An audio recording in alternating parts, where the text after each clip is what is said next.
నమస్కారం friends. So నేను పెట్టిన టైటిల్ ప్రకారం ఇది మొన్న అంటే అంతకుముందు కత్తి మహేష్ గారు, అట్లనే మన యొక్క జర్నలిస్టు గౌరీ లంకేష్ గారు, తెలంగాణలో గద్దరన్న, అట్లా దేశమంతా ఇక ఎక్కడ అల్లర్లు జరిగిన గోద్రా, ఇక్కడ మణిపూర్లా, తర్వాత గోద్రాకు సంబంధించిన బయట పెడతామంటే ఆడ హిందువులను చంపింది ఎవరో, ఆ కరసేవకులను చంపింది ఎవరో, ఆ కరసేవకుల బూచి చూపెట్టి వేల మంది ముస్లింలను చంపింది ఎవరో, సిమిలర్లీ మణిపూర్లో ఏమవుతుందో అట్లనే ఈ యొక్క దళితుల మీద అత్యంత పాశకంగా దాడులు జరుగుతున్న రాష్ట్రాలు ఏవో దయచేసి గమనించండి. ఫిజికల్ వైలెన్స్ దాడులు అనేది ఏ రాష్ట్రాల్లో ఎక్కువ జరుగుతున్నాయో గమనించండి. వాటికి విచారణ జరుగుతుందా, దోషులకు శిక్షలు పడుతున్నాయో గమనించండి. అర్థమైందా? దాన్ని బట్టి అర్థం చేసుకోండి. ఆ క్రమంలో ఏది అంటే I call them rogue states అంటే లా అండ్ ఆర్డర్ లేదు, అంటే చట్టము తన పని తాను చేసుకుపోతుంది అన్నటువంటిది బీజేపీ పాలిత రాష్ట్రాల్లో లేదు. ఎన్నో వీడియోలు చూపెడతాం. రాజ్యాంగబద్ధంగా అన్ని కులాల వారికి, అన్ని మతాల వారికి నచ్చే విధంగా భావస్వేచ్ఛ ఉన్నప్పుడు, ఇప్పుడు ముస్లిం దేశాలని పిలుస్తున్న దేశాల్లో కూడా ఎంతో మంది హిందువులు ఉన్నారు, గుళ్ళు కట్టుకుంటారు. సిమిలర్లీ ఇవాళ అమెరికాలో పోదాం, ఏ ప్రధానమైన అమెరికా నగరంలోనైనా సరే ఈ యొక్క హిందువులకు సంబంధించిన గుళ్ళు ఉన్నాయా లేవా చెప్పండి నాకు. ఇస్కాన్ సంబంధించిన ఏది గుళ్ళు దాదాపు ప్రపంచంలో అన్ని ప్రధాన నగరాల్లో ఉన్నాయా లేవో చెప్పండి.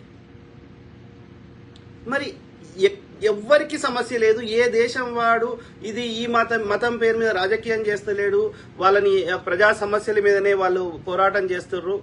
అట్లా ఉన్నది ఆయా దేశాల్లో తప్ప ఇది యొక్క లెఫ్ట్ భావజాలము, రైట్ భావజాలం ఇట్లా ఉన్నది తప్ప మతం పేరు మీద ఏ దేశంలో కొట్లాడతలేరే.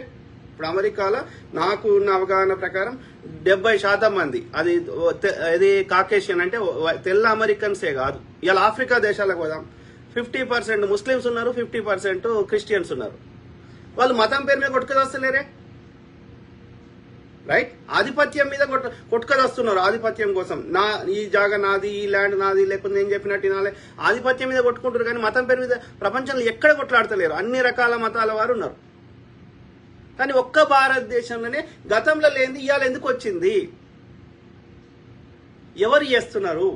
ఎందుకు చేస్తున్నారు? కేవలం తమ తప్పిదాలను కప్పిపుచ్చుకోవడానికి, తమ అడ్మినిస్ట్రేషన్ ఫెయిల్యూర్స్ నుంచి తప్పిపుచ్చుకోవడానికి, తమ దోపిడీ నుంచి తప్పిపుచ్చుకోవడానికి, ప్రజలకి మధ్యలో వాళ్ళ దృష్టి మరల్చడానికి మాత్రమే మతం పేరు మీద ఓటేయాలి తప్ప రేషన్ బియ్యం ఇయ్యలేదనో, చదువు విద్యాలయాలు పెట్టలేదనో, ఇంకోటి డే టు డే ప్రజా సమస్యల గురించి వాళ్ళ దృష్టి పోవద్దు. అవన్నీ మర్చిపోవాలి. ఎందుకంటే అవన్నీ మంచిగా చేస్తే వాడు దోసుకోలేడు. కాబట్టి వారి దోపిడీ నుంచి దృష్టి మరల్చడానికి ప్రజలకి మతం పిచ్చి లేపాలి. ఎంత దౌర్భాగ్యం అంటే వెరీ అన్ఫార్చునేట్. ఆ క్రమంలో ఈ పర్టికులర్ ఇది ప్రవీణ్ బ్రదరు, ఆయన గురించి ఆయన మంచి విద్యావేత్త, అట్లనే పాస్టర్ అని నాకు గతంలో తెలియదు, ఇప్పుడు తెలిసింది. కాకపోతే అప్పుడు రక్షణ టీవీలో కానీ అన్నిట్లలో డిబేట్లలో ఆయనకు, ఎందుకంటే ఎడ్యుకేటెడ్ పర్సన్ కాబట్టి విత్ డేటా విత్ ఫ్యాక్ట్స్ తోటి బాగా ఏమంటారు తను అంటే ఆ యొక్క ఇప్పుడు నేను ఈ మతాల గురించి చెప్పినప్పుడు అన్ని మతాల్లో దరిద్రం ఉంది. ఈ హిందూ మతం వేరు. దయచేసి హిందూ మతాన్ని ఈ యొక్క ఏమంటారు సనాతన విదేశీ ఆర్య బ్రాహ్మణులు పెంచి పోషిస్తున్న బ్రాహ్మణిజము లేదా మనువాదము లేదా సనాతన ధర్మము, సనాతన అధర్మం, దాని పేరు ధర్మం అనొద్దు, సనాతన అధర్మము అనేది ఆ ఆర్యులకు సంబంధించిన దానికి హిందుస్థాన్లో లేదా సింధుస్థాన్లో లేదా భారతదేశంలో ఉన్నటువంటి ఈ యొక్క మిగతా అన్ని ఆచార వ్యవహారాలు, శ్రమణ పరంపర, బుద్ధిజము, లేకపోతే ఎల్లమ్మ, పోషమ్మ, గ్రామ దేవతలు, ఇదంతా హిందుత్వం. కాబట్టి దయచేసి హిందూయిజాన్ని లేదా బుద్ధిజాన్ని లేకపోతే ఈ మూలవాసులు పాటించే ఆచార వ్యవహారాలని ఇది హిందూయిజానికి ఈ విదేశీ ఆర్య బ్రాహ్మణులు తెచ్చిన ఈ యొక్క సనాతనాన్ని కలపొద్దు. ఎందుకంటే మీరు దయచేసి ఆలోచించండి, ఈ ఆర్యులకి సంబంధించినటువంటి దానిలో యజ్ఞాలు, యాగాలు, ఉండే తప్ప పశువులు, ఆవులు, గుర్రాలు, రథాలు, ఇనుపు పనిముట్లు ఇది ఉండే తప్ప ఈ మనం పాటిస్తున్న ఏవి లేవు. గుళ్ళు అనే కాన్సెప్టే వాళ్ళకి తెలియదు. అర్థమైందా? కాబట్టి అది హిందుత్వం కాదు. బీజేపీ ఆర్ఎస్ఎస్ లో ఉన్న నిర్ణయం చేసే అధికారులు, దాన్ని పెట్టిన వాళ్ళు అంతా విదేశీ ఆర్య బ్రాహ్మణులే. గోల్వాల్కరు, ఎడ్గేవాకారు, వాజ్పేయి, ఇంకోడు అందరు, Shyama Prasad Mukherjee, you name it. కాబట్టి వాళ్ళ పార్టీకి సంబంధించిన ద్రోహులు ఈ మూలవాసుల హిందూయిజాన్ని వాడుకుందాం అనేది వాళ్ళ పర్సనల్ కోసం చేస్తున్నారు. ఆ క్రమంలో పొద్దుగా లేస్తే ప్రజా సమస్యల మీద చర్చలు లేకుండా ప్రజల్ని దృష్టి మరల్చి ఈ విధంగా మోస్ట్లీ మీరు చూడండి, హైలీ ఎడ్యుకేటెడ్ ఉన్న రాష్ట్రాల్లో అభివృద్ధి ఉన్నది, హింస తక్కువ ఉన్నది, డే టు డే సమస్యల మీదనే దృష్టి ఉన్నది. అంటే వాళ్ళు ఎంత రెచ్చగొట్టినా, కేరళలో ఎంత మత విద్వేషాలు రేపినా, తమిళనాడులో ఎంత రేపినా, తెలంగాణలో ఎంత లేపుదామని ప్రయత్నం చేసినా వాళ్ళు ఎందుకు సక్సెస్ కాలేకపోతున్నారు? ఎక్కడైతే పేదరికము, నిరక్షరాస్యత ఉన్న దగ్గర పేదరికం ఉంటుంది. పేదరికము, నిరక్షరాస్యత ఉన్న దగ్గరనే మీరు చూడండి ఈ అడ్డమైన వాళ్ళని ఈజీగా ఎవరైనా పిచ్చోళ్ళని చేయగలుగుతారు. ఎందుకంటే వాళ్ళకి ఏ విషయం మీద అవగాహన లేదు, లేకపోతే సంపుతాము, లేకపోతే 4 పైసలు ఇస్తామంటే తొందరగా ప్రలోభాలకు లొంగుతారు. కాబట్టి ఈ రోగ్ స్టేట్స్ లనే చదువుకోని యువత, మనమేమో పెన్ను ఇస్తే చదువుకోరా అంటే వాడు గన్ను ఇస్తున్నాడు. ఆడపిల్లలకు కూడా ఆ దుర్గామాత అని చెప్పి కత్తులు ఇస్తున్నారు. ఏమి సంస్కారం నేర్పుతున్నారు? మరి వాళ్ళ పిల్లలు అట్లున్నారు. ఆ బీజేపీ నాయకుల పిల్లలు అంటే అందరు విదేశాలకు పోతారు. ఒకడు బీసీసీ అధ్యక్షుడు అవుతాడు, ఇంకోటి అవుతాడు. వాళ్ళ పిల్లలే మంచిగా ఉండాలి, ఆర్య బ్రాహ్మణుల పిల్లలు. కానీ బీసీ, ఎస్సీ, ఎస్టీలకు చెందిన పిల్లల్ని ఈ పొద్దుగాలేసి మతం చుట్టూ తిప్పాలి. మళ్ళీ వాళ్ళేమన్నా పనికొచ్చే విషయం ఉందా? మతాన్ని మొక్కకపోతే బతకలేరా? మతం పాటించకపోతే? అదొక జీవన విధానం. సో ఆ క్రమం నేనేమంటున్నా అంటే డిఫరెంట్ అన్ని బుద్ధిజం కొంతవరకు ఒక 90% లేదా 100%, ఒక 10% బుద్ధిజంలో కూడా ఈ చెత్త నింపే ప్రయత్నం చేశారు. కానీ 90% బుద్ధిజం అది మంచిగుంది. ఇక మిగతా మతాల్లో 50 హిందూయిజం, సనాతనంలో అయితే 70 or 90% చెత్తనే ఉంది. ఈ క్రిస్టియానిటీ అండ్ ఇస్లాంలో 50% మంచిగుంటే 50% చెత్త ఉంది. ఏదున్నా మోస్ట్లీ ఈ మేజర్ 3 ప్రధాన మతాల్లో ఒకటి చదువుకున్న వాళ్ళకి కూడా ఒక ఫెనటిక్ తయారు చేస్తున్నారు, పిచ్చి లేపుతున్నారు. అంటే వాళ్ళ సొంత ఆలోచనని పనిచేయకుండా చేస్తున్నారు. హిందూయిజము, ఇస్లాము, క్రిస్టియానిటీలా. ఓకే, సో అట్లనే కొంతమందిని ప్రజల్ని కంట్రోల్ చేయడానికి లేదా వాళ్ళ దగ్గర ఉన్న సంపదను దోసుకోవడానికి రకరకాలుగా వాళ్ళని అబ్యూజ్ చేస్తున్న వాళ్ళు ఈ 3 ఇస్లాంలో కొంచెం తక్కువ ఉంది. కానీ క్రిస్టియానిటీ అండ్ హిందూయిజం సనాతనంలో ఎక్కువ అబ్యూజ్ ఉన్నది. అర్థమైందా? దొంగనా కొడుకులు, ఈ మఠాధిపతులు, పీఠాధిపతులు, పూజారులు ఉన్నారు, పాస్టర్లు కూడా ఉన్నోళ్ళు చాలా మంది ఉన్నారు. ఓకే, సో ఏది ఏమైనా అది డిఫరెంట్ టాపిక్ అవుతుంది. మనం మెయిన్ గా ప్రవీణ్ బ్రదర్ గురించి మాట్లాడదాం. ముందుగా ఆయన ఆత్మకు శాంతి చేకూరాలి అని మనం ప్రార్థిద్దాం. సో అదే విధంగా ఏ సమస్య ఉన్నా ఓకే, దానికి శాంతియుతంగా దానికి ఒక పరిష్కారం తెలుసుకునే ప్రయత్నం చేయాలి. కానీ ఫిజికల్ వైలెన్స్, దాడులు చేసి అంతం చేస్తే, ఇంకా ఒక భగత్ సింగ్ చంపితే 1000 మంది భగత్ సింగ్లు పుట్టుకొచ్చారు. సిమిలర్లీ ఎనీ విప్లవ అంటే నువ్వు ఆ భావాన్ని చంపితే అది పోదు. ఎందుకంటే దాన్ని ఇంకా ఇన్స్పిరేషన్ తీసుకుని ఇంకెక్కువ మంది పుడతారు. కాబట్టి that is not the way. నిజంగా ఏదన్నా ఇది నేనేమంటాను, ఈ కన్వర్షన్స్ విషయంలో వాళ్ళు నిజంగా ఆ భావజాలం నచ్చి వాళ్ళు కన్వర్ట్ అయితే ఎవ్వరికి సమస్య లేదు, ఏ మతం నుంచి ఏ మతంకైనా. కానీ అది ప్రలోభానికి గురి చేసో, వాళ్ళకి పిచ్చి లేపో, లేకపోతే పైసలు ఇచ్చో, ఇంకోటి చేసో అంటే అది కరెక్ట్ కాదు. ఓకే, దానికి సంబంధించి నువ్వే అధికారం ఉన్నావు కాబట్టి నువ్వు ఆల్రెడీ చర్యలు తీసుకున్నావు. విదేశం నుంచి ఫండ్స్ రాకుండా చేసినావు, ఇంకేమేమో చేసినావు, ఇంకా చట్టం తెచ్చే ప్రయత్నం కూడా చేసినావు. సో అది వేరే ముచ్చట. దాన్ని చట్టబద్ధంగా చట్టసభల్లో కొట్లాడతారు. కానీ ఈ ప్రవీణ్ పగడాల బ్రదర్ మీద ఏ కారణం చేత అయింది అనేది ఇప్పుడు అన్ని వాళ్ళు విజువల్స్, ఆ సీసీ ఫుటేజ్లు, తర్వాత మిగతా ఆధారాలు, మిగతా అందరూ విశ్లేషించిన కాడికి రకరకాల వర్షన్స్ చెప్తున్నారు. సో మనకి ఏమంటారు, మనం ఏదో ఒకటి మాట్లాడగలుగుతాం, కానీ దట్ ఈజ్ నాట్ ఎవిడెన్స్. అంటే మనం ఏదో మాట్లాడేస్తే అది ఆవేశంలోనో బాధలను మాట్లాడతాం. కానీ అది దాంట్లో పూర్తి వివరాలు తెలవాలంటే పోలీసు విభాగము నిష్పక్షపాతంగా విచారణ చేస్తేనే నిజాలు బయటకు వస్తాయి. అంతవరకు దాకా మనం ఏమైనా ఊహించుకోవచ్చు. ఓకే, సో అయితే ఇక్కడ ఆయన హైదరాబాద్లో ఉంటాడు. గోదావరి జిల్లాలకు చెందినట్టున్నాడు. సో ఆయన అంటే అతని యొక్క ఏమంటారు, అతను మాట్లాడే భాష కానీ, అతని యొక్క వాళ్ళ పూర్వీకులు కానీ, వాళ్ళ చుట్టాలు అందరూ ఆంధ్రప్రదేశ్ గోదావరి జిల్లాకు చెందిన వాటిలాగా ఉన్నాడు. సో కానీ హైదరాబాద్లో సెటిల్డ్. సో హైదరాబాద్ ఉంటాడు. సో అన్ని విధాలా మంచి వెల్ సెటిల్డ్ అని అంటున్నారు. ఓకే, 200 మంది అనాథ పిల్లలకు కూడా ఇది తిండి పెడతాడు లేదా పోషిస్తాడు అని చెప్తున్నారు. సో ఆయన వ్యాపారాలు అది కూడా ఉన్నాయి అన్ని. అదే విధంగా పాస్టర్ చేస్తున్నాడని చెప్తున్నారు. సంతోషం. ఓకే, ఆయనకు నచ్చింది, ఆయన నమ్మింది 10 మందికి ప్రచారం చేస్తున్నాడు. అందులో నిజం అనిపిస్తే కొందరు ఆయన భావజాలానికి అట్రాక్ట్ అయితే కన్వర్ట్ అవుతుండొచ్చు. అది డిఫరెంట్ థింగ్. అతను చట్టపరంగా నేరం చేస్తే చట్టపరంగా చర్యలు తీసుకోవచ్చు. కానీ ఈ విధంగా ఈ చంపడం అనేది ఎవరు చంపినరా అది ఒకటి ఏంది అంటే, వాడు చట్టానికి దొరకొద్దు కాబట్టి ఒకవేళ చంపాలనుకుంటే 2 రకాలుగా చంపుతారు. డైరెక్ట్ గా పొడిచి చంపేటోళ్ళు వాళ్ళు ఇక దొరికినా ఏం కాదు, మేము చట్టం మా చేయాలి, కేసు విచారణకు రాకుండా చేస్తాం, మేము ఏమైనా చేస్తామని అట్లా చేసేటోళ్ళు ఎవరు? మన యొక్క ఇద్దరు న్యాయవాదులు నడి రోడ్డు మీద హత్య చేశారు కదా. సో ఏమైతే అది అయింది అని వాళ్ళు చంపేటోళ్ళు. మొన్న భూపాలపల్లిలో హత్య చేశారు కదా. సో అట్లా ఇక నడి రోడ్డు మీద బరి తెగించి చంపేటోళ్ళు ఇక అది వేరే లెక్క. ఏది మేము ఏమైతే మా పగ తీర్చుకుంటాం, లేకపోతే మా చట్టంని మేము ఎట్లా చేస్తామని అట్లా చేసి ఇక చట్టానికి విచారణ రాకుండా చేసి అధికారాన్ని దుర్వినియోగం చేసి ఇక దాన్ని వేరే రకంగా ఎఫ్ఐఆర్ మార్చేసి ఇంకోటి అది వేరే ముచ్చట. ఏది అది దొరికేటట్టు చేసేది. కానీ ఇది దొరకకుండా చేసేది 2 రకాలుగా చేస్తారు, 2 లేదా 3 రకాలుగా చేస్తారు.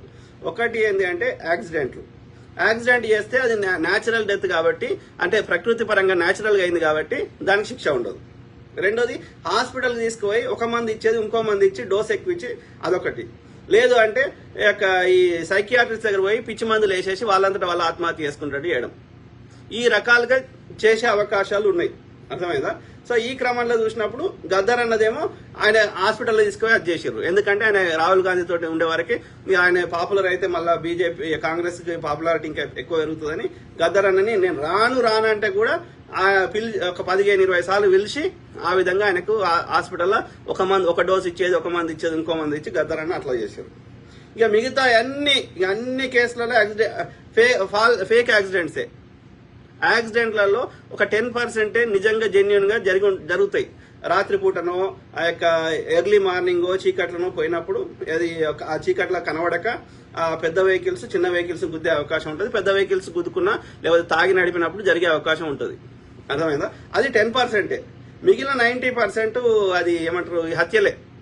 యాక్సిడెంట్ పేరు మీద హత్యలు చట్టం నుంచి తప్పించుకోవడానికి.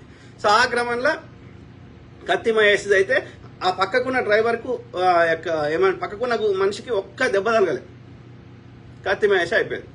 అది ఎగ్జాక్ట్లీ కరెక్ట్. ఆయన ముందడికి పెద్ద వెహికల్ ఎట్లా వస్తుంది? అర్థమైందా? సో అది కంపల్సరీ హత్యనే. ఎందుకు కత్తి మహేష్ మీద అంత పగబెట్టిర్రు?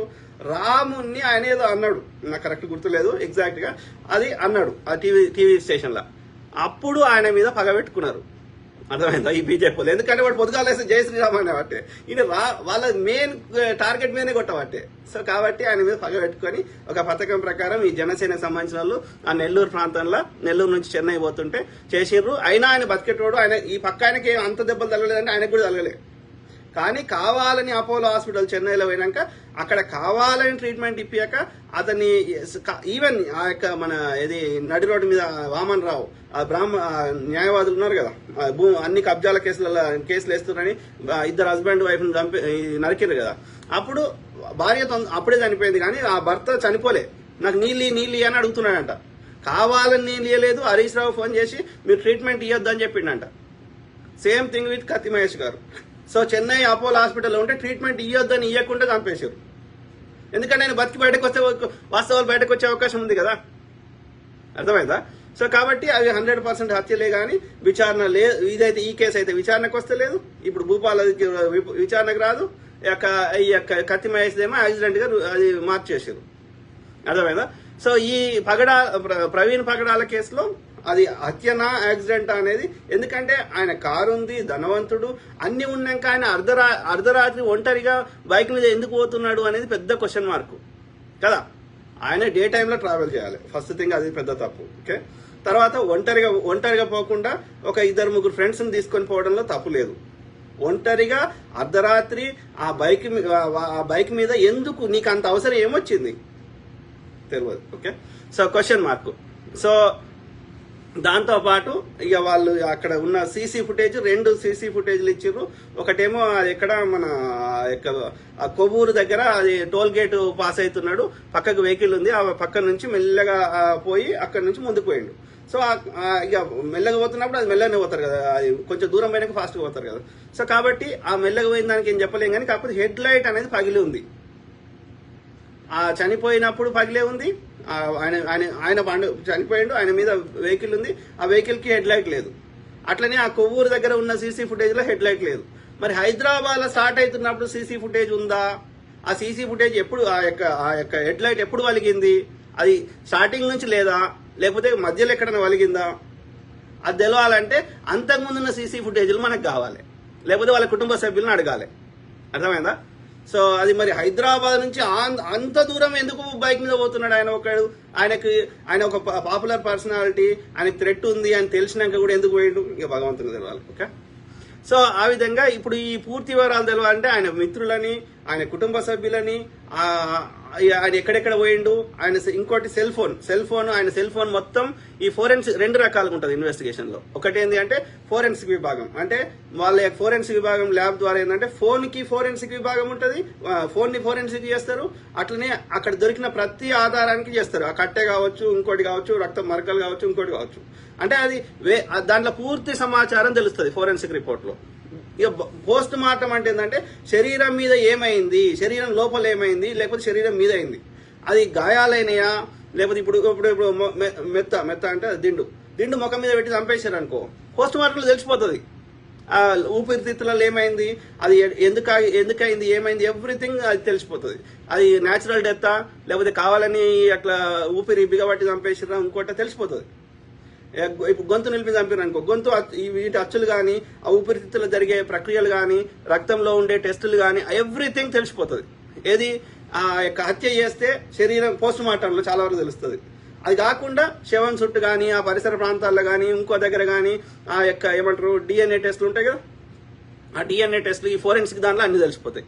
సో ఫోరెన్సిక్ లో కూడా ఆయన ఎవరితో మాట్లాడిండు, ఏ ప్రాంతాల నుంచి ఆయన ఎక్కడెక్కడికి పోయిండు, అది రోడ్డు మీదకి వెళ్ళి పోయిండా, రోడ్డు పక్కకి వెళ్ళి పోయిండా, ఇంకో దగ్గరికి పోయిండా, ఎవ్రీథింగ్ తెలిసిపోతుంది. అది కాకుండా ఆ టైం లోపల ఎప్పుడైతే ఆ కొవ్వూరు దాటిన తర్వాత నుంచి లేకపోతే అంతకు మొత్తం ముఖ్యంగా ఆ యొక్క 2-3 గంటల ఆ ప్రాంతంలో ఎన్ని వెహికల్స్ ఆ ప్రాంతం నుంచి పోయినాయి.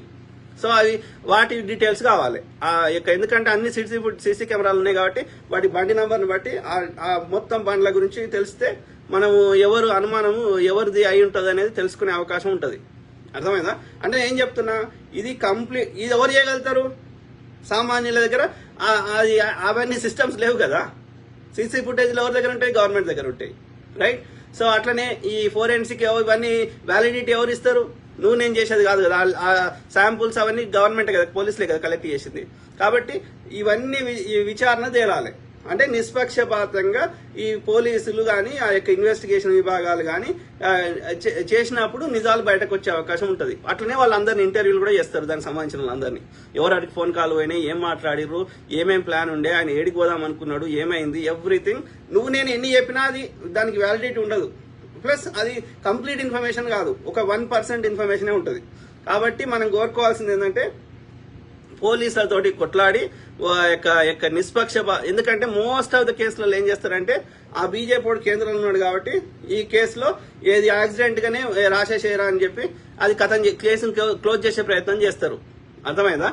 దాన్ని ఇంకా ఈ ప్రత్యానుకో అది ఇంకా కాంప్లికేటెడ్ అవుతుంది. ఇప్పుడు అందరు మిగతా ప్రజలు ముఖ్యంగా దళిత సంఘాలు కానీ, క్రిస్టియన్ సంఘాలు కానీ ఇంకా పెద్ద గొడవ చేస్తారు కాబట్టి అది ఇంకా పెద్ద ఇష్యూ అవుతుంది. కాబట్టి ఆ ఇష్యూ కింద కావద్దంటే దాన్ని యాక్సిడెంట్ కింద రాయించే అవకాశం ఉంటుంది. ఇవాళ ఇంత ఉన్న ఆవేశం ఒక 10 రోజులకో 20 రోజులకో నెల రోజులకో ఉండదు. వాళ్ళకి తెలుసు, 6 నెలలకు మర్చిపోతారు. సో కాబట్టి 6 నెలల తర్వాత అది యాక్సిడెంట్ అని చెప్పేస్తారు, అయిపోయింది. సో అది ఎవడు ఇప్పుడున్న ఆవేశం ఉండదు. అర్థమైందా? నెల రోజులకే ఉండదు, 10 రోజులకే ఉండదు.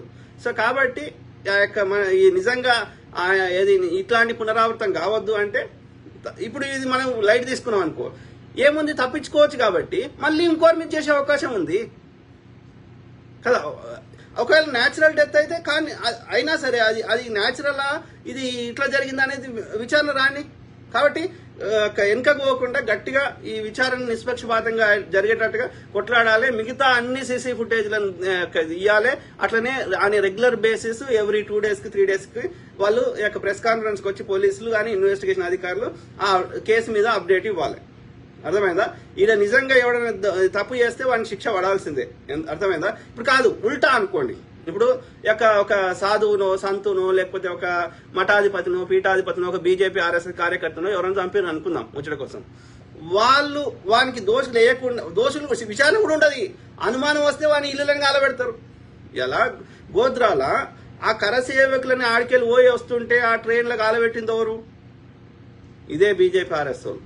ఓకే, ఏది 130 మందిని ఎంతమందిని చంపారు. ఆ చంపిన కరసేవకుల శవాలని ఓపెన్ టాప్ జీపులు వేసుకొని మొత్తం మైకులు పెట్టుకొని మన హిందువులను దాడి చేసిర్రు అని ఏమంటారు ఒక దావానలం లాగా విష ప్రచారం చేసి వాళ్ళందరినీ కావాలని బీజేపీ ఆర్ఎస్ వాళ్ళని అందరినీ రెచ్చగొట్టి కత్తులిచ్చి ఒక 3000 మందిని ఊచకొత్త కోసి ఒక బాయి నిండా నింపిర్రు. అర్థమైందా? అంటే నేను చెప్తున్నా, ఇప్పుడు ఈ ప్రవీణ్ పగడాల గారి కేసు బదులు ఒక బీజేపీ ఆర్ఎస్ఎస్ కార్యకర్తను ఇవ్వడం చచ్చిపోయి ఉంటే అది న్యాచురల్ డెత్ అయినా నిజంగా చంపినా ఇవాళ ఒక ఏమంటారు ఒక 50 మందో 1000 మందో ఏమంటారు చర్చిలు కూలగొట్టేటోళ్ళు ఒక 50-20 మంది 50 మందినో 100 మందినో క్రిస్టియన్ సోదరులను చంపేసేటోళ్ళు. కానీ ఇలా రివర్స్ లా మనం చంపుతాం అంటలేము, మనం ఏమంటలేము. మనం న్యాయ విచారణ చేసి వాడు ఓడి చేసిండో వాడిని శిక్షలేమని అడుగుతున్నాం. అప్పుడు మళ్ళీ ఇట్లాంటి పునరావృతం కావేమో అనే ఆశపడుతున్నాం. అర్థమైందా? కాబట్టి నేనేమంటున్నా అంటే ఇట్లా ఈ రెచ్చగొట్టి యువకులని చదువుకోని యువకులని ఆ విధంగా భావోద్వేగానికి గురి చేసి అట్లా చేసినా డైరెక్ట్ పోయి హత్య చేసేటోళ్ళు ఉండరు. వాళ్ళు ఏదో బిర్యానీ ఇస్తారంటే గొడవలు చేస్తారు, రాళ్ళు వేస్తారు. కానీ చంపే అంత చేయాలంటే కంపల్సరీ వాళ్ళకి సుపారీ ఇవ్వాలి, పైసలు ఇవ్వాలి. అట్లనే వాళ్ళని కేసుల నుంచి రక్షిస్తా అని హామీ ఇస్తే అన్ని ఇస్తే వాడు పైసల కోసం చేస్తాడు. అర్థమైందా? అంటే ఒక పథకం ప్రకారం చేయించాలి. అయితే నేనేమంటున్నా, ఇక్కడ దేశంలో జరిగినాయి కానీ రాష్ట్రాలు జరిగినాయి కానీ ఈ ముఖ్యంగా బీజేపీ పాలిత రాష్ట్రాలు కానీ ఆంధ్రప్రదేశ్ తెలంగాణ కంటే అన్ని విషయాల్లో వరస్ట్ ముఖ్యంగా శాంతి భద్రత విషయాలు. కాబట్టి ఇప్పుడు ఆంధ్రప్రదేశ్కి ఎందుకు పెట్టుబడులు వస్తలేవు? నేను స్వర్ణాంధ్రప్రదేశ్ చేస్తా, నేను హైటెక్ సిటీ కట్టినా ఇంకోటి కట్టినా అని ఇన్ని చెప్తున్నా చంద్రబాబు నాయుడు, మరి తెలంగాణలో వచ్చినా ఎందుకు వస్తలేవు? ఆలోచించండి. ఎందుకంటే మీ దగ్గర ఏది ఈ మంచి ఏమంటారు ఓషియన్ ఫ్రంట్ ఉంది, ఎన్నో ఉన్నాయి. మా తెలంగాణ కంటే కూడా ఎక్కువ రిసోర్సెస్ ఉన్నాయి మీకు, భూమి వైశాల్యం పెద్దగా ఉంది. అర్థమైందా? ఈ ఓషియన్ ఫ్రంట్ కింద ఎన్ని రకాలుగా ఎన్నెన్నో దేశాలు ఇలా ఏమంటారు థాయిలాండ్ ఉంది, ఏముంది ఓషియన్ తప్ప, ఇంకా చాలా దేశాలు ఆ ఓషియన్ వాడుకొని వాళ్ళు ఏమంటారు టూరిజం రంగాన్ని ఎంత వృద్ధి చేసుకున్నారో, టూరిజం మీద బతికేస్తారు. మరి ఇన్ని రిసోర్సెస్ ఆంధ్రప్రదేశ్కు ఉన్నా ఎందుకు డెవలప్ అవుతలేదు? ఫస్ట్ టర్మ్ ఉన్నాడు చంద్రబాబు నాయుడు గారు, ఇప్పుడు వచ్చిండు. హైదరాబాద్ సైబరాబాద్ ఆయనే కట్టిండంట, కానీ మరి ఆంధ్రప్రదేశ్ ఎందుకు కట్టి చేయలేకపోతున్నాడు? కారణం ఏంటంటే అక్కడ కులం పిచ్చి మహా పిచ్చి ఉంది. అట్లనే చదువుకోని వాళ్ళు ఎక్కువ ఉన్నారు, ఎడినా కొడుకులు ఎక్కువ ఉన్నారు. ఏమంటారు వాళ్ళని ఈజీగా ఫూల్స్ చేయొచ్చు. అట్లనే హింస, కిరాతకము, అరాచకము, విచ్చలవిడితనం ఉంది. ఇట్లాంటి జాగాలకు అంతెందుకు ఆంధ్రప్రదేశ్ సంబంధించిన వాళ్ళే ఓకే వాళ్ళ ఇండస్ట్రీస్ అన్ని హైదరాబాద్ లో తెలంగాణలో పెట్టుకున్నారు, ఆంధ్రప్రదేశ్ నుంచి వదిలేసి. ఒక ఆయన విశాఖపట్నంలో రియల్ ఎస్టేట్ రంగం చేస్తే ఆయన వచ్చి హైదరాబాద్ లో చేస్తున్నాడు. ఎందుకంటే ఆయన ఒకటి కమిషన్లు మొత్తం దాదాపు అన్ని అడిగేస్తున్నారు, ఏ పార్టీ అయినా సరే. దాంతో పాటు వాడిని సంపుతాము కాలబెడతాము బూడిద చేస్తామంటే ఏం చేస్తాడు? ఒక 10 కోట్లు పట్టుకొని పోయినావు, ఒక 100 కోట్లు పట్టుకొని పోయినావు, లేకపోతే 1000 కోట్లు పట్టుకొని పోయినావు. నీ కంపెనీ ఆడు ఉంటుందో కాదు కాలబెడతారో తెలియనప్పుడు నువ్వు ఆ 1000 కోట్లు వారవసుకుంటావా? Common sense. సో అది రోగున్నాయి. అప్పుడే అంతకుముందు ఇప్పుడు చూడు చుండూరు, కారం చేడు ఇట్లాంటి సంఘటనలు ఎక్కడ జరిగినాయి? పోయి గుడిసెలు ఎవరు కాలబెట్టిర్రు? సో ఇది ఈ కులం పిచ్చి అనేది భయంకరంగా ఉంది ఆంధ్రప్రదేశ్లో. అది ఎవడు పోషించి నేను అనుకుంటున్నా తెలంగాణ లేదు, మళ్ళా మిగతా చోట్ల లేదు, గంత లేదు. కొంచెం ఉంది కానీ అది 1000 సంవత్సరాల నుంచి వచ్చిన కొంచెం ఉంది. ఇప్పుడు కర్ణాటక తీసుకోండి, తెలంగాణ తీసుకోండి, కేరళ తీసుకోండి, తమిళనాడు తీసుకోండి, ఈ ప్రోగ్రెసివ్ ఉన్న ఈవెన్ మహారాష్ట్ర తీసుకోండి, ఇక్కడ లేవు, ఈ బెల్ట్ లేదు. అయితే ఆ నార్త్ ఇండియాలో ఉంది, ఈ ఆంధ్రప్రదేశ్లో ఉన్నది. ఆంధ్రప్రదేశ్లో నా అనుమానం ప్రకారం ఏంటంటే ఆంధ్రప్రదేశ్లో ఎందుకు ఉంది మీరు చూడండి, గోదావరి జిల్లాలు, గుంటూరు అటు దిక్కున్నది కానీ ఇటు దిక్కు లేదు. మళ్ళీ భద్రాచలం ఇటు దిక్కు తెలంగాణ అనుకొని లేదు. రాయలసీమలో కూడా ఫ్యాక్షనిస్టులు ఉన్నది కానీ మరీ ఇంత ఈ ఆంధ్రాలోనే ఎక్కువ ఉన్నది. మీరు చూడండి, అబ్జర్వ్ చేయండి. నా అనుమానం ప్రకారం ఏంటి అంటే ఆ యొక్క ఇదేమో రాష్ట్ర కూటులు, మిగతా సౌత్ ఇండియన్ పాలకులు పరిపాలించారు ఏది ఈ ప్రాంతాలు, మిగతా ప్రాంతాలు. కానీ ఇవాళ కోస్తా జిల్లాలు, విశాఖపట్నం, ఆ యొక్క శ్రీకాకుళం ఇవన్నీ అప్పుడు ఒరిస్సాల కింద ఉండేనేమో అని నాకు డౌట్. ఆ కళింగ సామ్రాజ్యం కింద అప్పుడు ఉండేనేమో అని డౌట్. ఎందుకంటే మీరు చూడండి, ఎక్కువ బుద్ధిజానికి సంబంధించిన అన్ని ఆ ప్రాంతాలనే దొరుకుతున్నాయి రిలేటివ్లీ. ఏది ఈ అమరావతి, ఇవన్నీ గుంటూరు, ఈ నాగార్జున కొండ, ఇవన్నీ. సో నా అనుమానము ఆ నార్త్ ఇండియాలో ఉన్న ఈ కులము, మతం పిచ్చి, ఆర్యులు ఇదంతా చెత్త ఈ ఇళ్ళ కూడా ఉండడానికి కారణము ఆ కళింగ పాలకులు, ఆ నార్త్ ఇండియన్ పాలకులు ఈ ప్రాంతాన్ని ఒకప్పుడు పరిపాలించి ఉంటారని నా అనుమానం. అర్థమైందా? సో ఏది ఏమైనా ఈ కులం పిచ్చి ఎక్కువ ఉన్నది. దానికి తోడేమైందంటే ఈ బ్రిటిష్ వాడు వచ్చినాక, అది మద్రాస్ ప్రెసిడెన్సీ కింద వచ్చినాక ఈ గోదావరి జిల్లాలని బ్రిటిష్ వాడు పరిపాలించిండు. అప్పుడు ఏమైపోయింది మీరు చూడండి, ఏది భారతదేశంలో ప్రోగ్రెసివ్ గా ఏదైనా విప్లవాలు జరిగినాయి, అభివృద్ధి జరిగింది, లేకపోతే విద్యాలయాలు వచ్చినాయి, ఏదైనా ఒక లిటరేచర్ వచ్చింది, సామాజిక ఉద్యమాలు వచ్చినాయి, మూడు నాలుగు జాగాలనే వచ్చినాయి. ఎక్కడ వచ్చినాయి? బ్రిటిష్ వాడు ఎక్కడ పరిపాలించిండో అక్కడ వచ్చినాయి. ఏది వాడి బేసెస్ అన్ని ఎడబెట్టుకున్నాడు? ఫస్ట్ కలకత్తాలో పెట్టుకున్నాడు, ఫస్ట్ బొంబాయిలో పెట్టుకున్నాడు. అది గుజరాత్ బొంబాయి వేరు కాదు, అప్పుడు ఒకటే ఉండే. సో అయితే ఆ యొక్క గుజరాత్, బొంబాయి ఆ ప్రాంతంలో వచ్చినాయి. తర్వాత ఇక్కడ మద్రాసు అంటే చెన్నై, అది చెన్నై, ఇప్పుడు చెన్నై అంటున్నాం, మద్రాసు. తర్వాత మద్రాసు ప్రెసిడెన్సీ కింద ఉండే ఆంధ్రప్రదేశ్, అట్లనే అటు వెస్ట్ బెంగాల్, కలకత్తా, ఈ ప్రాంతాలనే వచ్చినాయి. మీరు ఏదన్నా తీసుకోండి, లిటరేచర్ కానీ ఇలా అక్కడ రాజా రామ్మోహన్ రాయ్ కొట్లాడితే ఇక్కడ కందుకూరు వీరేశలింగం కొట్లాడి ఆయన ఇన్స్పిరేషన్ తీసుకొని. తర్వాత మహారాష్ట్ర ఎందుకంటే చెప్పిన కదా బొంబాయి ఇదంతా. సో అంటే బ్రిటిష్ వాడి పుణ్యం వల్ల. సో ఆ వచ్చినప్పుడు ఈ బ్రాహ్మణుడు చేసే వివక్షని, ఈ యొక్క వీటన్నిటిని ఆ బ్రిటిష్ వాడు వీళ్ళకి రక్షణ కల్పించి వీళ్ళని ఎడ్యుకేట్ చేయడం వల్ల ఆ వివక్షను తట్టుకొని వాళ్ళు, మేము కూడా అందరి లెక్క సమానంగా బతకాలనుకుంటున్న వాళ్ళు కన్వర్ట్ కావడమో, లేకపోతే ఆ బ్రిటిష్ పాలసీని ఏమంటారు సర్ ఆర్థర్ కాటన్ సైజ్ ఎక్కడ కట్టిండు? గోదావరి జిల్లానే కదా. అంటే గోదావరి జిల్లాలో బ్రిటిష్ వాడి ఇన్ఫ్లుయెన్స్ చాలా ఉండే.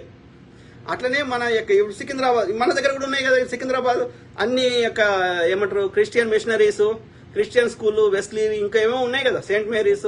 ఎందుకు వచ్చినాయి సికింద్రాబాద్ లో? ఎందుకంటే అప్పుడు నిజాం గారు వాళ్ళ ఆర్మీని ఈయనకి సొంత ఆర్మీ లేకుండే నిజాంకి, కాబట్టి బ్రిటిష్ వాడు రక్షణ కల్పించిండు. వాళ్ళ యొక్క ఆర్మీకి వాళ్ళని ఆర్మీ ఉంచుకోవడానికి ఈ నగరం కట్టించిండు సికింద్రాబాద్. సో ఆ విధంగా సికింద్రాబాద్ లో వాళ్ళు ఉన్నప్పుడు వాళ్ళకి మిషనరీస్ లో బెస్ట్ స్కూల్ ఎడ్యుకేషన్ ఇస్తామంటే, ఆ గోదావరి జిల్లాల నుంచి వచ్చి ఇక్కడ మంచి ఎడ్యుకేషన్ ఇస్తామంటే వచ్చి సెటిల్ అయిన వాళ్ళు చాలా మంది ఉన్నారు. ఇప్పుడు ఉంటారు, ఇప్పటికి కూడా ఉంటారు. East Marredpally, west Marredpally, Secunderabad, Andhra settlers చాలా మంది ఉంటారు. ఓకే, అయితే నేను ఏం చెప్తున్నా అంటే ఇక్కడ ఏది ఆ కన్వర్షన్ కారణాలు ఏంది అంటే, ఎస్ మేము ఏమంటారు మంచి ఎడ్యుకేషన్ ఇస్తాము, ఇవన్నీ ఇలానేమో ఎప్పుడు బాగా దరిద్రంగా బతకాలి, ఈ యొక్క వివక్షకు బతకాలి, ఓ మంచి బట్ట కట్టుకోలేము, మంచి తిండి తినలేము, కాబట్టి వాడు అన్ని ఇస్తా అంటే పేదోళ్ళు పోయిన వాళ్ళు ఆ యొక్క ఏమంటారు ఆ నీచంగా బతకడానికి ఇష్టం లేని వాళ్ళు కన్వర్ట్ అయి ఉంటారు. సో కాబట్టి నువ్వు నేనేమంటున్నా, ఇప్పుడు కాదు ఎగ్జాంపుల్ చెప్తున్నా, ఇప్పుడు ఆఫ్రికాలో ఉన్నారు, ఎవరు ముస్లిమ్స్ ఉన్నారు, క్రిస్టియన్స్ ఉన్నారు. ఒక ఆఫ్రికా దేశంలో ఉన్న క్రిస్టియన్స్ ఇంకో ఆఫ్రికా దేశంలో ఉన్న క్రిస్టియన్స్ మా క్రిస్టియన్స్ కాబట్టి ఇక మీరు ఏం చేసినా చెప్తే వింటాం అంటున్నారా? క్రిస్టియన్ దేశాలు కొట్లాడుకుంటలేవా? ఇప్పుడు అమెరికా క్రిస్టియన్ దేశము, అట్లనే యూరోప్ లో క్రిస్టియన్ దేశాలు, అట్లా అనేక దేశాలు ఉన్నాయి. ఇక అయితే వాళ్ళు ఇప్పుడు అమెరికా, రష్యా క్రిస్టియన్ దేశాలే కదా, మరి కొట్టుకుంటలేరా? అంటే ఏమంటున్నా, ఎవరు ఏ మతాన్ని వాళ్ళకి నచ్చింది మొక్కినా మనకు వచ్చే నష్టం లేదు. వాడు యొక్క క్రిస్టియన్ భారతీయుడైనా, ఇస్లాం భారతీయుడైనా, హిందూ సనాతన భారతీయుడైనా, ఇంకో భారతీయుడైనా భారతీయుడే. నాస్తిక భారతీయుడైనా భారతీయుడే. కాబట్టి వ్యక్తిగతంగా పర్సనల్ గా మొక్కేదానికి అది నథింగ్. దాంట్లో గదే ఫోర్స్ఫుల్ కన్వర్షన్స్ కి చట్టం చేసుకురా, ఒకవేళ బలవంతంగా ఎవరైనా రుద్దితే. అదర్ దాన్ దట్ ఎవరికి నచ్చిన దేవునాలు మొక్కుంటే దాంట్లో ఎవడి కాళ్ళు ఏళ్ళు పెట్టవద్దు. బీజేపీ అధికారం కావాలంటే అభివృద్ధి చేయరా నాయన, ఓకే, అభివృద్ధి అయ్యి యొక్క ప్రజలకి అన్ని కన్న తండ్రి లెక్క చూసుకో అన్ని. ఇప్పుడు కాదు మోడీ అనేట ఆయన యొక్క హిందువులకు ఏం చేస్తున్నాడు, హిందువులను నాశనం చేస్తున్నాడు. కానీ అన్ని మతాలకు ఆయన ప్రధాని, ప్రతి భారతీయునికి ఆయన ప్రధాని కదా. రాజ్యాంగం ప్రమాణం చేసిండు కదా, ప్రతి భారతీయుని కాపాడుతా అని. అది ముస్లిం అయినా, సిక్ అయినా, జొరాస్ట్రియన్ అయినా, హిందూ అయినా, ఇంకో ఆయన అయినా ముస్లిం అయినా కాపాడుతా అని ప్రమాణం చేసిండు కదా. రాజ్యాంగం తలకు ఎత్తి పెట్టుకున్నాడు కదా. Then talk about public issues, ఆలోచించగలుగుతున్నారు. ఓకే, సో ఆ విధంగా నేను ఏం కోరుతున్నా ఈ ప్రవీణ్ పగడాల బ్రదర్ విషయంలో అంటే, ఇలాంటి పునరావృతం కావాలంటే నిష్పక్షపాతంగా విచారణ చేసి మొండిపాటు పట్టాలి. ఆ విచారణకు వచ్చినాక అప్పుడు దోషులు ఎవరు, దాని వెనకాల ఎవరు ఉన్నారు, దాన్ని బట్టి నెక్స్ట్ కార్యాచరణ అనేది ఆలోచించమని కోరుతున్నాను. ఓకే, రెండోది ఏం చెప్తున్నా అంటే, దయచేసి ఎవరైతే థ్రెట్ ఉంది, లేకపోతే ఎవరికైతే ఇంతో అంత పేరు ఉంది అన్న వాళ్ళు దయచేసి రాత్రి పూట ప్రయాణం చేయకండి. ఏదైనా అత్యవసరం ఉండి పోవాల్సి వస్తే 2-3 కలిసి పోండి. రెండోది, నైట్ పూట ప్రయాణం చేయకుండా డే టైంలో ప్రయాణం చేసే ప్రయత్నం చేయండి. అర్థమైందా? సో అంటే మన జాగ్రత్తలు మనం తీసుకుంటే రిలేటివ్లీ ఇట్లాంటి కొన్ని నివారించుకోవచ్చేమో అని ఇక ఇవన్నీ చేసినాక కూడా వాడు వచ్చి నడి రోడ్డు మీద హత్య చేసిపోతే ఇక అప్పుడు కొట్లాడాల్సిన విధానం వేరే ఉంటుంది. ఓకే, ఆలోచించాలి. కానీ ఇది మాత్రం ఇట్లాంటి హత్యలు ఇవన్నీ హిందూయిజంలో లేవు, ఇది హిందూయిజం కాదు. ఓకే, అందుకే అంటే మళ్ళీ చెప్తున్నా, ఈ ఆర్య బ్రాహ్మణులు వాళ్ళకి మాత్రమే ఉంది ఈ హింస చేసేది. ఎందుకంటే వాడి ఏమున్నది ఆడ, ఏం లేదు. వాడి అక్కడ సిద్ధాంతం లేదు, లాజిక్ లేదు, ఏం లేదు. మీరు దయచేసి గుళ్ళకి పోయినప్పుడు కూడా వాడు ఈ సంస్కృతంలో చెప్తే దీని అర్థమైందిరా ఎప్పురా అని వాడిని మొండిపాటు పట్టుర్రి, తెలుగులో ఎప్పురా అని అడుగుర్రి. ఓకే, అర్థమైందా? అలా ఏది చదివినా గంతే ఉంది. బ్రాహ్మణుడు వాడు ముక్కులకెళ్ళి వచ్చిండు, వాడు పైన ఉండాలి కాబట్టి మిగతా వాళ్ళందరూ కింద ఉండాలి అనేది మన సిద్ధాంతం. వాడు ఆధిపత్యం కొనసాగాలి, ప్రజల సంపద కానీ అన్నిటి మీద వాడిదే అధికారం ఉండాలి, అధికారంలో వాళ్ళే ఉండాలి కాబట్టి మిగతా వాళ్ళందరూ కిందికి ఉండాలి కాబట్టి వాళ్ళని అన్ని రకాలుగా అణిచివేసే ప్రయత్నం చేస్తాడు. ఇదే ఎప్పుడు మొన్న ఎక్కడ అది మధ్యప్రదేశ్ ఒక బ్రాహ్మణుడు ఒక గిరిజనుడి మీద ఉచ్చబోసిండు. రైట్, ఆనెస్ట్గా చెప్పండి, మీ గుండె మీద చేసుకొని చెప్పండి, అదే బ్రాహ్మణుడు ఇంకో బ్రాహ్మణుడి మీద ఉచ్చబోస్తాడా చెప్పండి నాకు. ఆనెస్ట్గా చెప్పండి. ఏదో వాడు తాగిండు తాగిన్నా సరే పోతాడా? తాగిన్నా సరే వాడు భార్యను కాదని ఒకటే ఇంట్లోకి పోయి భార్యను కాదని తల్లిని ఇంకోటి చేస్తాడా? అంటే ఎట్లా చెప్తారు వాళ్ళు అంటే ఎంత కవరింగ్ ఇస్తారు. ఏ బ్రాహ్మణ స్త్రీ అయినా జోగిని అయిందా ఎక్కడన్నా? దేవదాసి అయిందా? అంటే డిస్క్రిమినేషన్ లేదు, అది వెనకట ఉండే అని చెప్పడానికి నేను అడుగుతున్నా. అంటే నేను ఏమంటున్నా, డీప్ రూటెడ్గా ఉంది, అది అంగీకరించాల్సిన వాస్తవము అని నేను చెప్పదలుచుకున్నా. ఓకే, అర్థమైందా?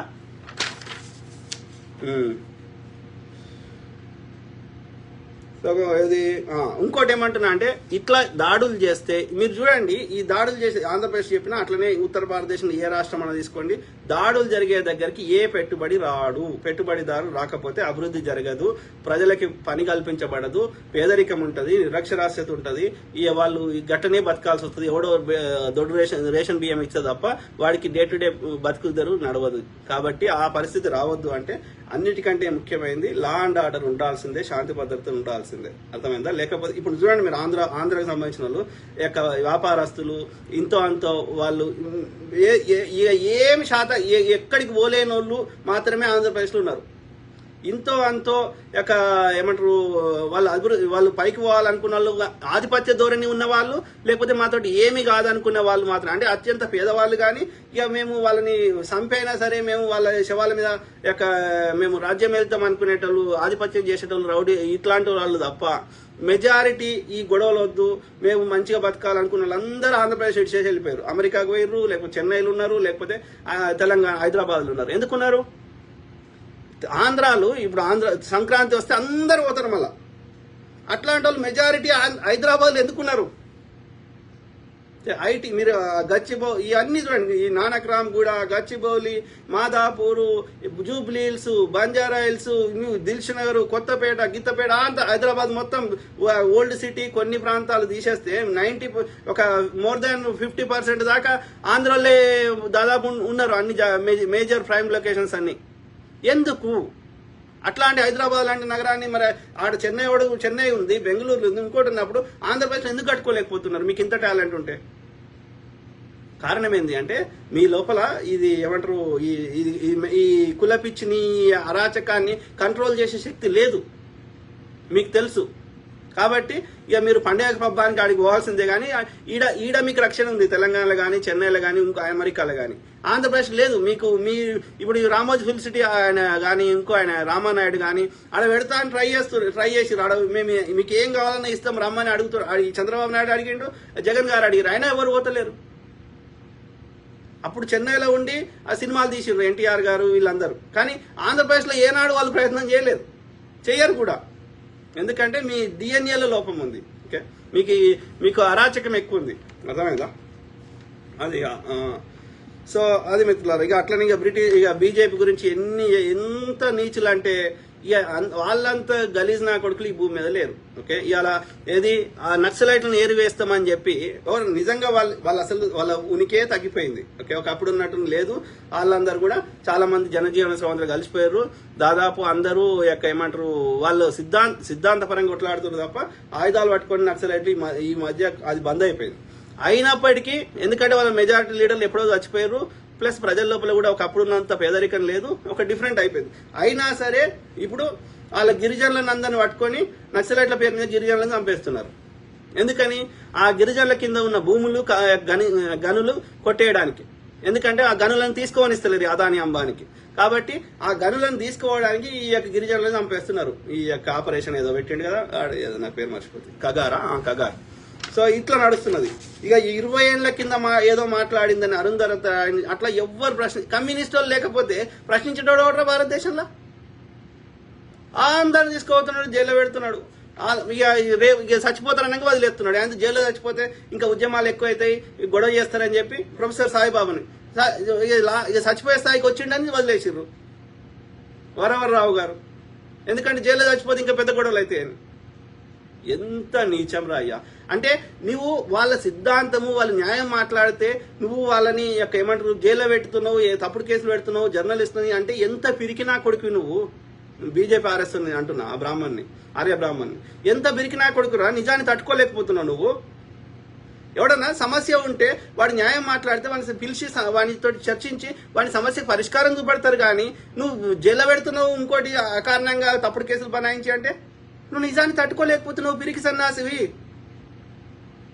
Very unfortunate. అట్లా ఆయన గోద్రాది మోడీ చేయించిండు, గ్రౌండ్ లో పోలీసులను ఉంచొద్దు అంటే ఆ నిజం తెలుస్తుందని ఆ ఏంది అప్పుడున్న హోంశాఖ మంత్రి అయినటువంటి హిరేన్ పాండ్యాని చంపించినావు. ఆ నిజం చెప్తా అంటే సంజీవ్ భట్ ఐపీఎస్ ఆఫీసర్ని ఎన్నో ఏళ్ళు జైల్లో పెట్టినావు. ఇక అట్లా చెప్పాలంటే బిల్కిస్ బాను ఎన్ని ఇన్సిడెంట్స్. అంటే ఏం చెప్తున్నా, మనుషుల ప్రాణానికి వాళ్ళకి విలువ లేదు. పిరికి సన్నాసులు నిజాన్ని తట్టుకోలేరు, సమస్యకు పరిష్కారం చూపెట్టే దమ్ము లేదు. కాబట్టి పిరికి సన్నాసులే అట్లా నిర్బంధిస్తారు, చంపేస్తారు. నిజాన్ని వాడు మనుషులను చంపలేడు, నిజాన్ని చంపుతున్నావు. కానీ సావదురా అట్లా. ప్రకృతి అన్నిటికంటే బలమైంది. ఉల్టా నువ్వు ఎన్ని చేస్తే అంతకంటే 1000 రెట్లు రివర్స్ చేస్తుంది. ఓకే, ఆలోచించండి మిత్రులారా. సో అది నడుస్తున్నది.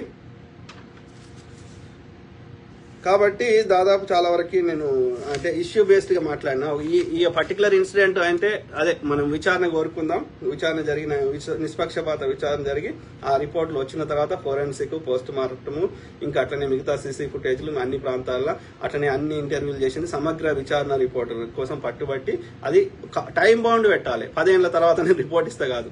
Okay, with in 15 days 1 month అట్లా ఏదైనా టైం బౌండ్ మీద మాకు కావాలి.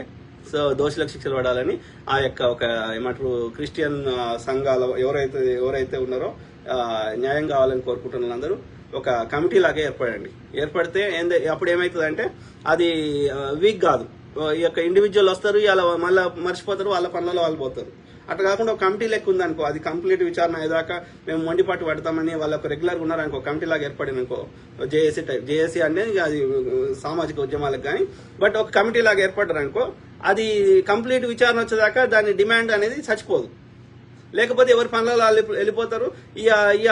ఎన్ని ఇన్సిడెంట్లు ఎన్ని రేప్ కేసులు, ఎన్నిట్లలో అయిన రోజు తెల్లారి వారం రోజులు గొడవ ఉంటుంది. తర్వాత అది విచారణ వచ్చిందా? ఇప్పుడు కలకత్తా ఇన్సిడెంట్ అయింది, అది విచారణ అప్పుడే అయింది ఇన్సిడెంట్, అప్పటి వరకే ఉంది ఆ వారం 10 రోజులే. తర్వాత దాని ఏమైంది ఎవరికి తెలియదు. అది నిజంగా వాడి శిక్షలు పడ్డాయా, అని వదిలేసిర్రా, వాడే చేయించిండా, ఇప్పటివరకు కరెక్ట్ క్లారిటీ లేదు. కాబట్టి నిజంగా ఒక జెన్యున్ గా ఏదన్నా దానికి పూర్తిగా మనకి విచారణ జరిగి దోషులకు శిక్షలు పడి ఈ కేసే కాదు ఏ కేసులలో అయినా కావాలనుకుంటే సామాజిక కార్యకర్తలు కానీ ఒక కమిటీ లాగా ఏర్పడి ఎవ్రీ వీక్ వాళ్ళు ఒక మీటింగ్ పెట్టుకొని అన్ని దేశంలో జరిగే అన్ని ఇన్సిడెంట్స్ మీద వాళ్ళు పిల్లులు వేసి లేకపోతే ఆ కేసుల కోర్టుల కేసులు వేసి వాటికి రెగ్యులర్ గా ప్రెస్ కాన్ఫరెన్స్ కి వచ్చి డిమాండ్ చేస్తూ ఆ యొక్క ప్రతి దానికి నిష్పక్షపాత అప్డేట్ వచ్చేదాకా వాళ్ళు రెగ్యులర్ గా ఆ విషయాన్ని మర్చిపోకుండా కొట్లాడితే వాటికి ఈ కొంతమైన న్యాయం జరిగే అవకాశం ఉంటుంది. కాబట్టి నిజంగా సమాజాన్ని మేలుకోరే వాళ్ళు ఒక కమిటీకి ఏర్పడి ఒక ఆర్గనైజేషన్ కింద ఎట్లా వస్తారో నాకు తెలియదు. సో ఆలోచించుకొని దానికి ఒక కార్యాచరణ చేస్తే బాగుంటుంది అనేది నా అభిప్రాయం. అర్థమైందా ఇట్లా?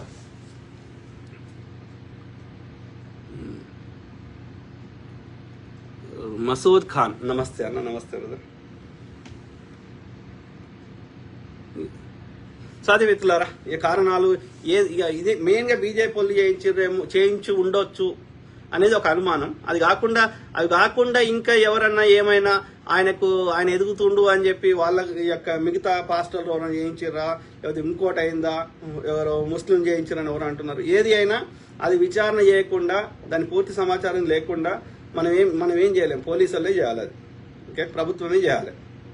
ఓకే, ఐ కీప్ టాకింగ్, మాట్లాడుతూనే ఉంటా, ప్రతి అంశం మీద అవగాహన చేసే ప్రయత్నం చేస్తా, అట్లనే మీ తరఫున వాయిస్ ఇస్తా. ఓకే, సర్వే జన సుఖినో భవంతు. Have a great day. Okay, take care, bye.